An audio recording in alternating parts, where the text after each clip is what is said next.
Merci à vous de regarder Rendez-vous Matin. Comme promis, nous nous intéressons tout de suite à une ligne aérienne haïtienne, Sunrise Airways. Et pour en parler, Philippe Bayard. Bonjour Philippe. Bonjour Grégory. Alors vous êtes le fondateur de cette ligne aérienne haïtienne qui opère ses propres appareils depuis 2012, mais elle a été créée en 2009. En 2009.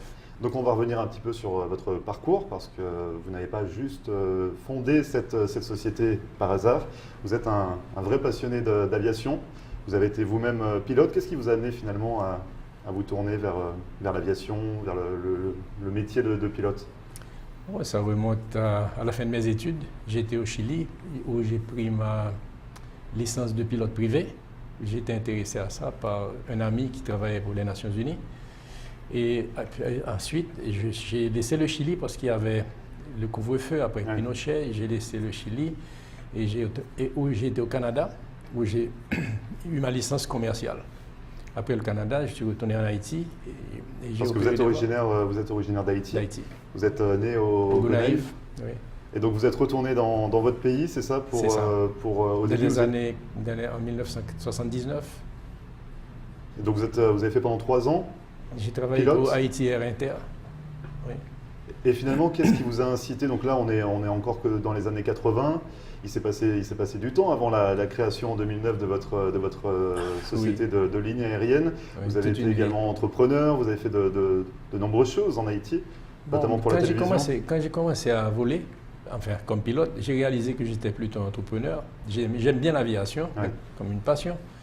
Mais travailler comme pilote, ce n'était pas mon objectif.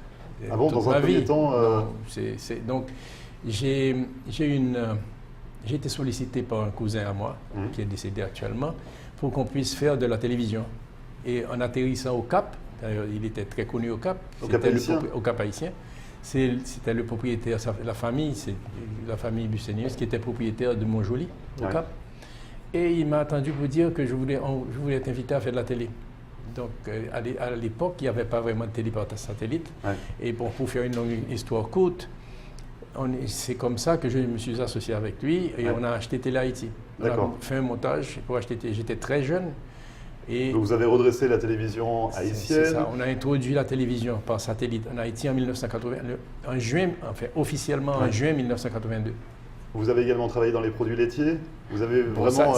À la suite de ça, ma famille était impliquée, mon père était impliqué dans la politique. Et bon, on pu un peu avec le régime à l'époque. Et ça m'a conduit à faire autre chose. Encore une nouvelle fois. Mon directeur de ce qu'on appelle le Cable Plant Manager faisait des yogourts. Donc j'ai cherché à faire quelque chose qui n'avait pas vraiment d'impact politique, il n'était pas trop visible. Donc c'est comme ça que je me suis associé avec lui et on a fait des yogourts Madou. Alors du coup, on le voit, vous êtes entrepreneur, vous avez quand même une formation de pilote, donc même si vous disiez ne pas vouloir être pilote toute votre vie, ça a fini par vous rattraper finalement. Parce que vous êtes quand même retourné à votre passion initiale. C'est des opportunités aussi. Bon, je dis toujours dans un sens, quand on produit des services, c'est parce qu'il y a un besoin. Donc c'est là, quand on est entrepreneur, on prend des risques. Donc, j'ai toujours pensé que l'aviation est un élément déterminant dans le développement du pays. Donc, c'est important en Haïti de créer votre société. Donc, Sunrise, au début Aviation, puis qui a porté le nom de Sunrise Airways aujourd'hui. Donc, cette société a vu le jour en 2009. Pourquoi vraiment avoir voulu souhaiter la créer, cette société? Parce que depuis la fin 2001 au 2002, j'étais appelé invité à participer dans l'aviation, le développement de l'aviation haïtienne, en fournissant des avions aux opérateurs haïtiens. À l'époque, c'était Caribe Inter. Et par la suite, c'est en République dominicaine, à un autre opérateur qu'on appelait Aerolineas MAS. Donc vous travaillez pour Haïti et pour la République dominicaine. C'est ça. Donc, et pour sécuriser la maintenance de nos avions, alors je dis nos avions, parce que j'avais un associé avec qui, enfin pour qui je le représentais quand on louait des avions, parce qu'il y avait 2 types d'avions. Des avions qui allaient pour les provinces, ce sont des avions tchèques, et les autres qui étaient en ma possession, c'était des Jetstream du fabricant British Aerospace. Donc intersecteur. C'est ça. Donc nous sommes associés pour pouvoir fournir les avions et en prendre la maintenance aussi. Donc pour faire la maintenance, il fallait incorporer une société pour pouvoir faire les déplacements, le positionnement, repositionnement. Et pour ce faire, il a fallu avoir un certificat. Donc, bon, je ne vais pas vous faire grâce des détails. Donc en 2011, nous avons commencé à voir que l'aviation périclitait un petit peu. Oui. Mon associé, il a dit qu'il s'en allait, il est parti. J'ai dû racheter ses parts. Oui. Et les avions étaient là, donc on a créé des Sunrise Airways. Pour opérer vos propres appareils. Sunrise Aviation, ce nom indiquait plutôt des services en aviation. Airways, c'est vraiment la ligne aérienne. Exactement. Et vous dites vous-même, les lignes aériennes périclitées à l'époque, il y avait de mauvaises expériences, c'est ce qu'on peut dire un petit peu en Haïti.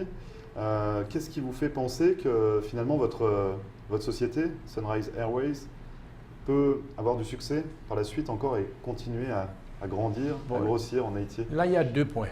Il y a, premièrement, vous dites, pour les provinces, et à cette époque, il fallait continuer ou bien vendre les avions, ou bien continuer à les opérer. Donc, on a choisi de continuer à les opérer parce que j'ai toujours pensé, personnellement, Haïti offre une opportunité à développer l'aviation haïtienne dans la Caraïbe à partir d'Haïti, parce qu'Haïti est au centre de la Caraïbe. Donc c'est ça en fait qui est à la base de notre business model. Notre plan d'affaires, c'est justement d'où le slogan que je vous ai montré, indiqué tout à l'heure, One Caribbean. Donc c'est calqué sur un modèle économique aussi. Ouais. Donc parce que pour la Caraïbe, interagir entre ces pays-là, c'est économiquement, ça peut être extrêmement viable parce qu'il y a des échanges de services, les voyages tout court, le tourisme qu'il faut développer. Mais pour ce faire, il faut avoir un mécanisme qui soit cohérent. Donc, le transport. Donc, notre vision, c'est d'établir un pont aérien entre Haïti et les autres pays de la Caraïbe. Et en 5 ans, qu'est-ce que vous remarquez? Nous avons commencé par le Cap Haïtien. Oui. Bon, c'est la seule destination locale. Vous faites des vols nationaux, mais également internationaux. C'est ça. Oui. Nous avons commencé avec le Cap Haïtien et nous avons eu des embûches parce que nous avons, tout de suite après, un an après, volé aux îles Turques avec succès parce que nous étions les premiers sur la ligne, mais nous avions été empêchés parce que Haïti, notre aviation est déficiente. Il y a un manque d'infrastructure? Un manque d'infrastructure. Parce que justement, c'est un secteur qui est extrêmement régulé et qui requiert beaucoup d'investissements et beaucoup de support. Donc, pour utiliser simplement, je ne dirais pas une caricature, mais une analogie, on vous considère que vous êtes aussi bon que votre autorité l'est. C'est-à-dire, si vous avez... Donc si vous avez beaucoup d'autorité, vous serez forcément bon. Exactement, voilà. Et donc vous, en 5 ans, vous arrivez à vous placer comment dans le paysage aérien haïtien? Bon, nous sommes le 3e transporteur haïtien actuellement. À l'année dernière, nous étions les 5e en termes de quantité de passagers transportés. Donc il y a une certaine réticence de la part de la communauté, des communautés qui voyagent en Haïti, haïtiennes ou autres, parce qu'ils ont eu des mauvaises expériences dans le passé. C'est ça. Et justement, comment leur prouver, comment leur donner confiance en votre société? C'est un petit peu difficile de vous dire « faites-moi confiance ». Mais ils peuvent se référer à notre passé récent, les 5 ans que vous avez évoqués. Nous avons commencé avec le Cap en 2012, aux îles Turques. Bon, c'est plus. Nous volons 2 vols par jour sur Saint-Domingue, 5 fois par semaine, et les 2 autres jours, un vol, samedi, dimanche. Vous allez à Cuba également? Nous avons commencé comme première destination, c'est à Santiago. Après ça, c'était Camagüey. Et cette année, nous avons commencé la Havane et ça se passe avec succès.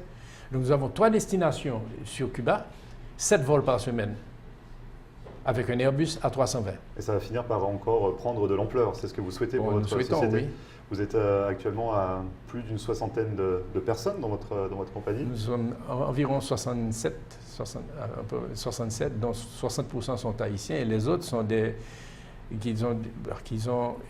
qui sont des experts en maintenance, en aviation, des experts internationaux.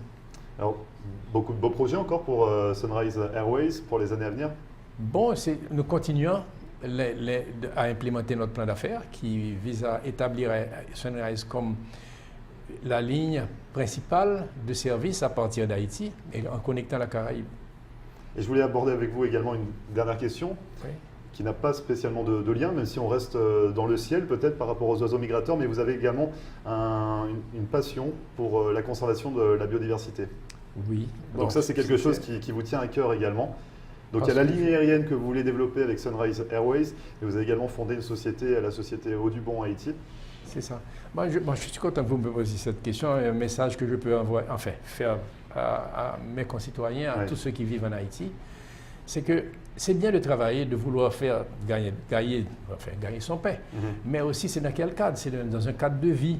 Donc Haïti souffre d'une dégradation accrue de sa biodiversité, une perte de biodiversité. C'est pas nommément parce que c'est la perte d'habitat, la coupe des arbres. Donc, et parallèlement, ce qui est aussi très paradoxal, c'est que Haïti a le plus fort taux de biodiversité dans la Caraïbe, particulièrement dans la presqu'île du Sud.